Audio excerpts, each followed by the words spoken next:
Assalamualaikum warahmatullahi wabarakatuh. Perkenalkan, nama saya Indah Rizky, 1930 20 71 11, kelas Pendidikan Biologi 4, dengan mata kuliah Taksonomi Tumbuhan Tak Berpembulu, dengan dosen pengampu Ibu Elvira Destianasari MPD. Baiklah, di sini saya akan menjelaskan tentang tumbuhan paku atau Peridophyta. Adapun pengertian dari tumbuhan paku Peridophyta. Tumbuhan paku merupakan kelompok tumbuhan yang memiliki sistem pembuluh sejati. Jenis tumbuhan ini juga disebut pakis-pakisan atau paku-pakuan. Tumbuhan ini tidak pernah menghasilkan biji untuk berkembang biak. Tumbuhan ini dapat hidup meskipun hanya tunas. Tumbuhan ini dapat tumbuh dalam kondisi salju. Di dalam negara Indonesia ini atau di negara tetangga seperti Malaysia, terdapat setidaknya 12 spesies tumbuhan paku pada jumlah yang tidak terlalu banyak. Tumbuhan paku tidak bersifat parasit pada inangnya. Tumbuhan paku juga disebut sebagai Chromophyta berspora karena cara reproduksinya aseksualnya dengan spora. Tumbuhan disebut sebagai Tracheophyta atau tumbuhan berpembulu karena memiliki pembuluh pengangkut. Tumbuhan paku masuk dalam divisi kingdom Plantae yang anggotanya memiliki akar, batang, dan daun sejati, dan juga pembuluh pengangkut. Paku jenis ini tumbuh baik dalam lingkungan dengan suhu panas dan lembab.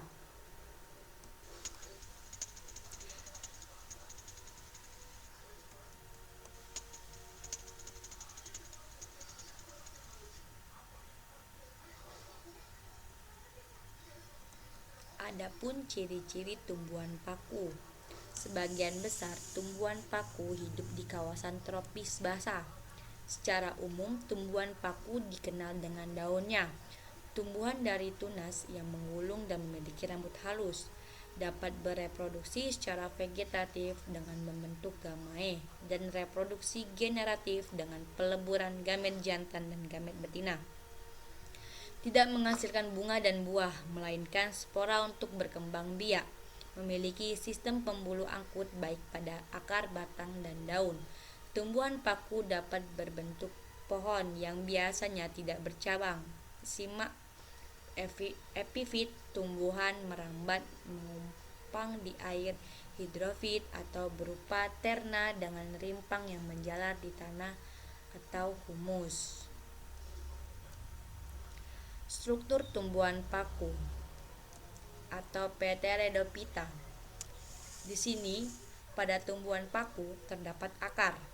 Sama seperti tumbuhan yang memiliki akar serabut, akar tumbuhan paku ujungnya juga dilindungi oleh kaliptra. Terdapat juga batang. Batang tumbuhan paku jika muncul di atas permukaan hanya berkisaran antara 0,5 meter. Sebagian jenis tumbuhan paku umumnya juga tidak tampak, namun justru di dalam tanah berupa rimbang. Namun begitu ada juga jenis tumbuhan paku yang tingginya dapat mencapai 5 meter. Tumbuhan paku tersebut adalah pohon paku atau paku tiang. Di dalam jenis tumbuhan paku juga terdapat tumbuhan paku yang bercabang, yaitu Canthie dan Asophylla.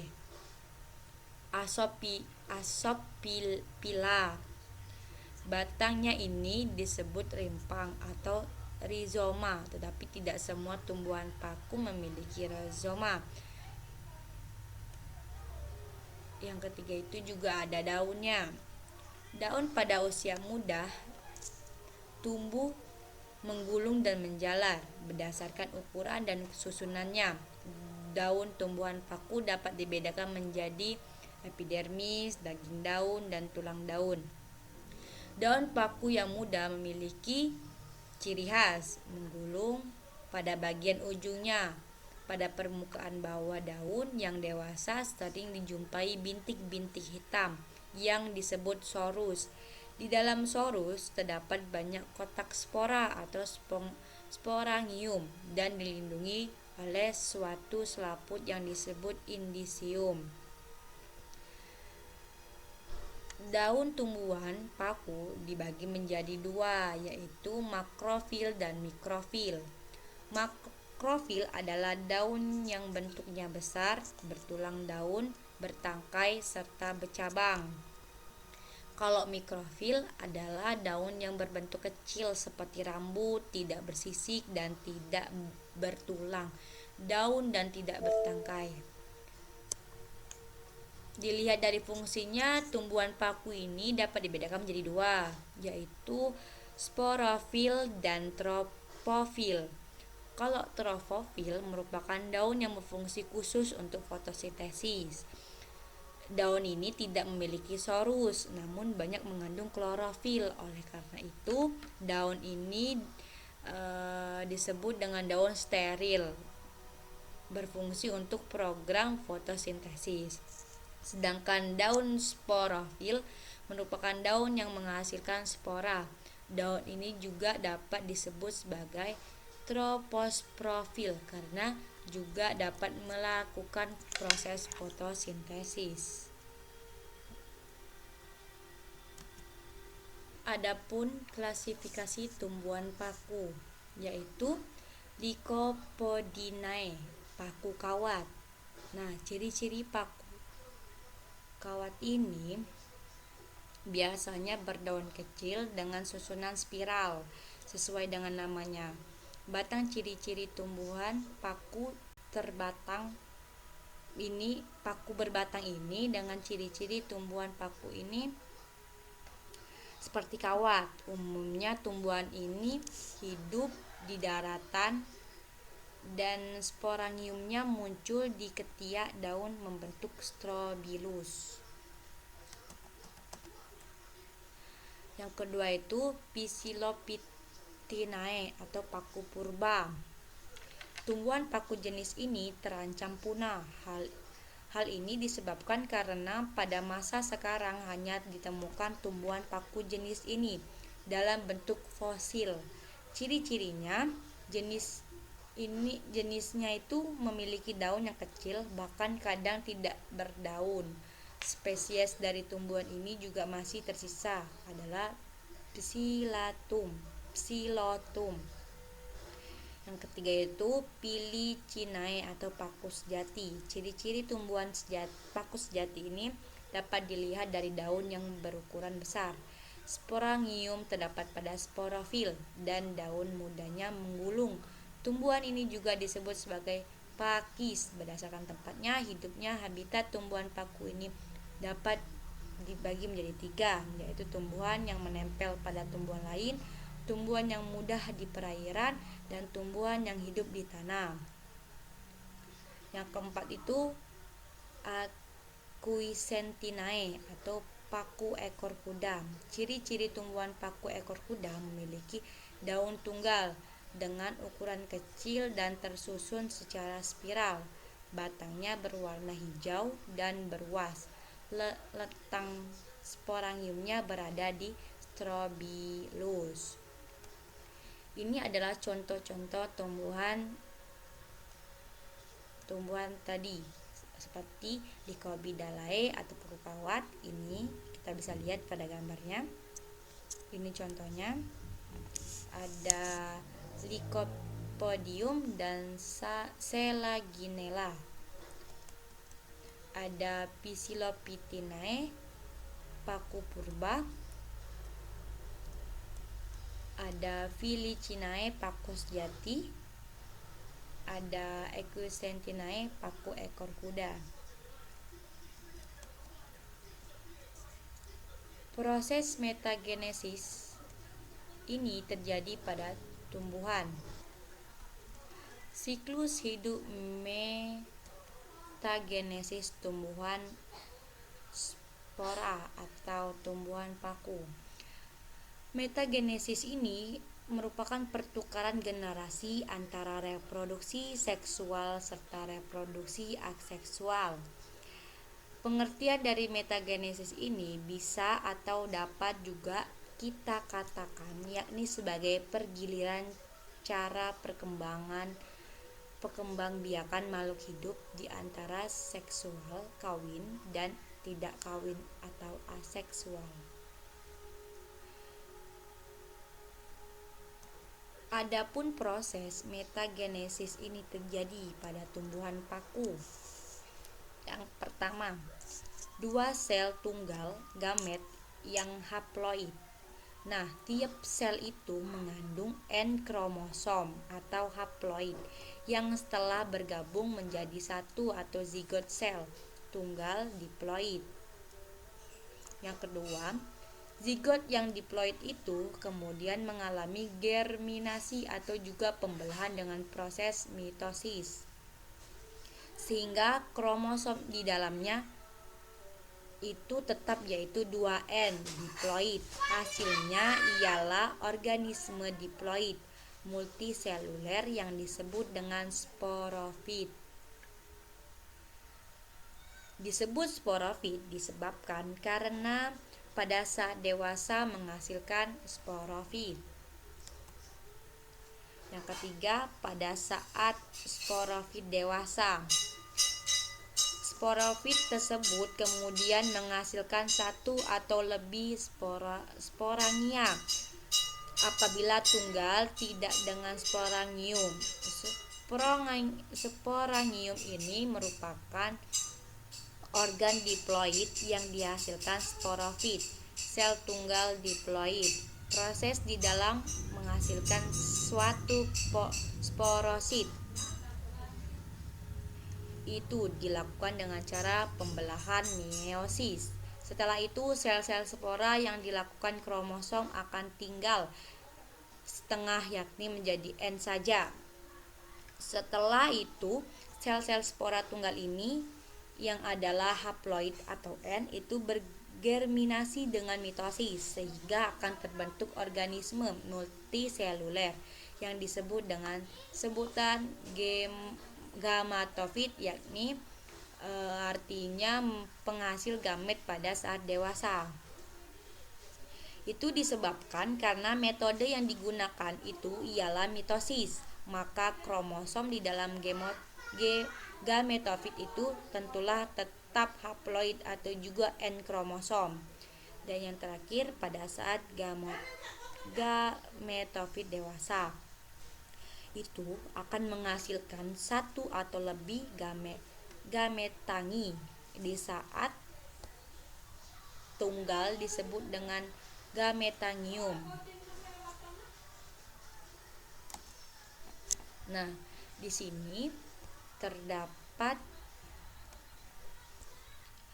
skema metagenesis tumbuhan paku. Berdasarkan bagian metagenesis tumbuhan paku pada gambar terdapat di PPT ini, metagenesis terjadi pada tumbuhan paku ini antaranya pertama, metagenesis pada tumbuhan paku ini bermula dari spora, kemudian membentuk protalus atau protalium gametofit dalam jumlah yang besar. Setelah itu, pada tahap selanjutnya gametofit ini akan terbagi dua, yaitu archegonium yang kemudian akan menjadi sel telur dan antheridium yang kemudian akan menjadi spermatozoid. Kemudian sel telur dan spermatozoid akan membentuk beberapa zigot dalam jumlah yang bisa dibilang cukup besar.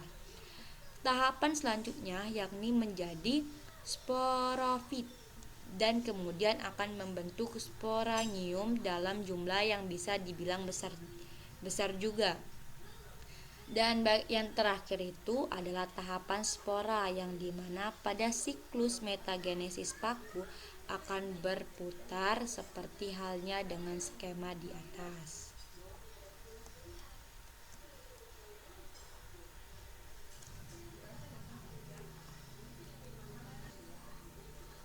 Berikutnya, metagenesis tumbuhan paku homospora. Metagenesis yang pertama adalah pada jenis tumbuhan paku homospora. Pada metagenesis ini mempunyai proses terdiri berdasarkan skema jenis metagenesis tumbuhan paku berspora. Dapat kita ambil kesimpulan pada gambar ini. Pada metagenesis jenis tumbuhan paku homospora diawali pada sporofit, karena pada tumbuhan ini fase sporofit lebih dominan. Setelah tumbuhan paku dewasa akan membentuk sporangium dengan kromosom diploid 2N. Kemudian dengan menggunakan metode meiosis, sporangium akan menghasilkan dan membentuk spora kromosom yang haploid. Spora yang bersel tunggal kemudian akan bergerminasi sehingga menghasilkan organ multiseluler seperti protalium atau protalus, yaitu organisme tumbuhan paku yang menghasilkan gamet melalui fase gametofit dan mengandung kromosom sel haploid. Protalus memiliki dua jenis gamet yang berbeda karena proses dua organ seks yang berbeda pula. Dengan begitu, spermatozoid dihasilkan dari anteridium antar sel dan sel telur ovum yang dihasilkan dari archegonium. Gamet yang dihasilkan oleh protalium merupakan proses pembelahan secara mitosis. Setelah itu, sel telur akan memiliki sifat selsil sehingga akan berbeda tetap di archegonium, sedangkan hasil spermanya akan mampu bergerak karena bersifat motif.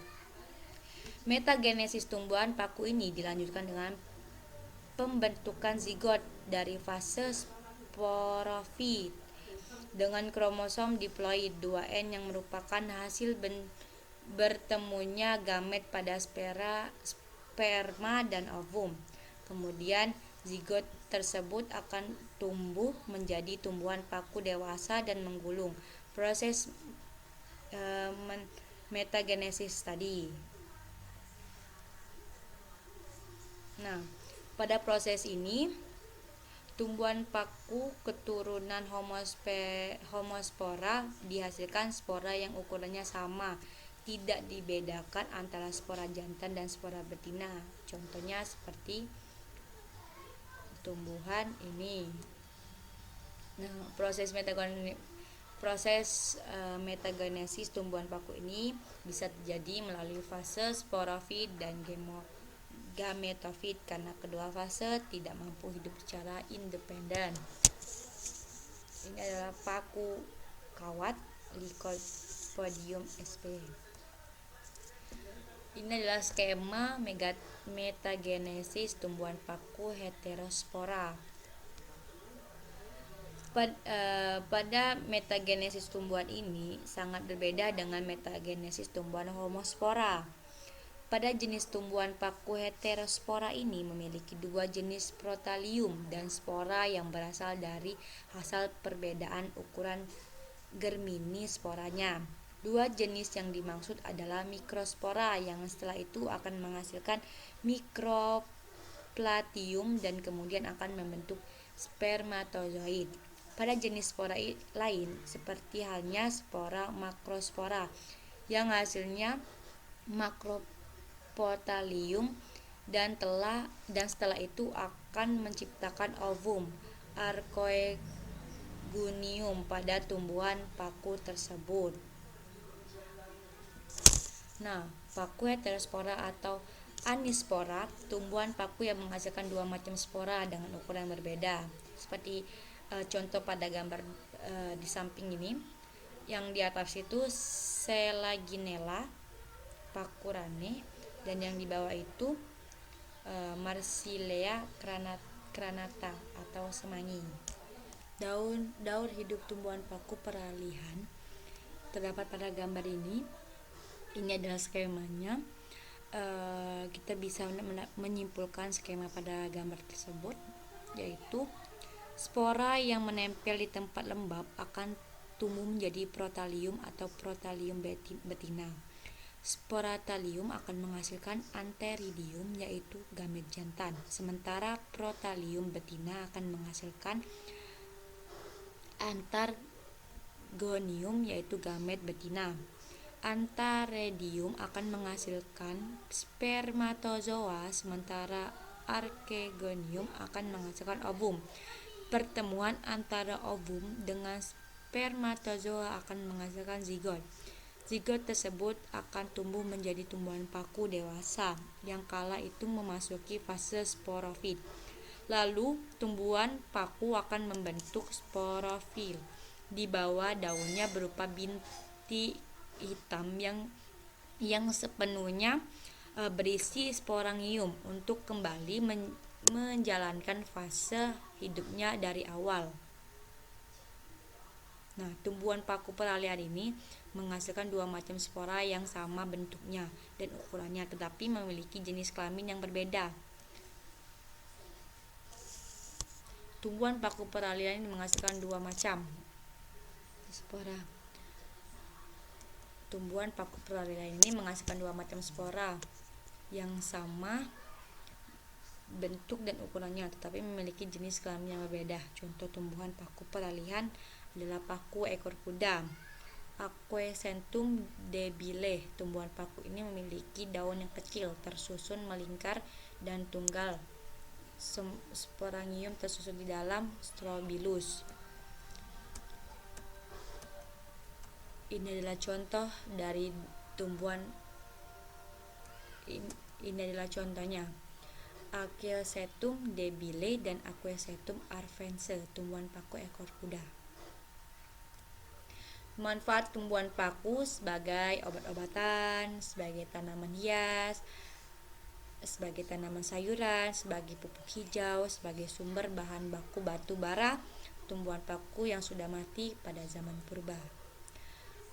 Baiklah, cukup sekian materi dari tumbuhan paku atau Pteridophyta yang saya jelaskan. Jika ada salah kata, saya mohon maaf. Jika banyak kekurangan, saya juga mohon maaf. Saya akhiri, wassalamualaikum warahmatullahi wabarakatuh.